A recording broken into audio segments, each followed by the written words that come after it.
Well, ano ba siya? Kinatawan ng distrito, Miss Universe. Bakit ah,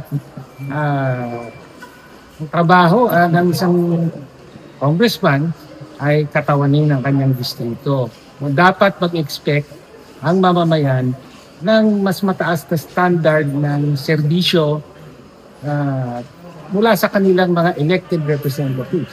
At ang pinaka-basic, of course, ay pumasok sa Kongreso para madala mo ang interest ng iyong constituents, whether sa committee hearings or sa plenary.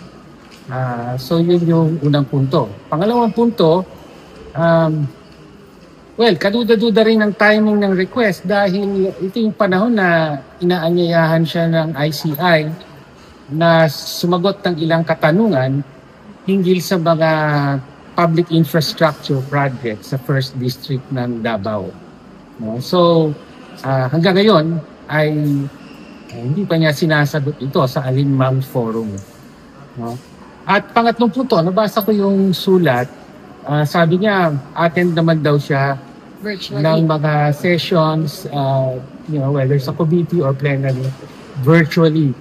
Well, kung binasa niya talaga yung rules, kailangang itakda ng House leadership ang virtual sessions.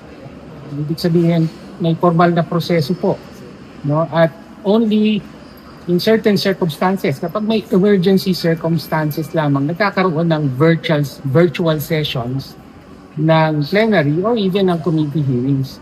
So, hindi po ibig sabihin manonood ka sa YouTube at member ka ng House, naka-attend ka na ng session. Hindi po ganun yun. Binawi na yung rule na pwedeng virtual, sir, di ba? After nilift yung quarantine, yung Meron pa ring rule which allows for virtual sessions pero under emergency circumstances.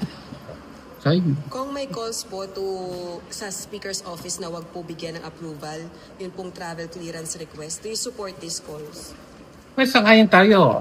Nanawagan tayo sa Speaker na wag naman pahintulutan yan. Kasi tingin rin ng publiko, abuso ito no, na pinapasweldohan ang mga elected representatives bilang public servants. No? Tapos, hindi maganda kung pahihintulutan na may personal na lakad. Ganun ang paalam, di ba? Personal na lakad sa panahong may session, di ba? May panahon dyan, bakasyon, pero merong hanggang Pebrero, meron ng session dyan. So, hindi po magandang senyales sa publiko na pahihintulutan ang ganitong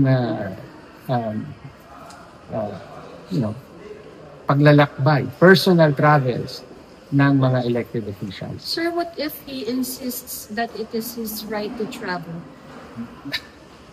Well, meron siyang obligasyon bilang elected representative.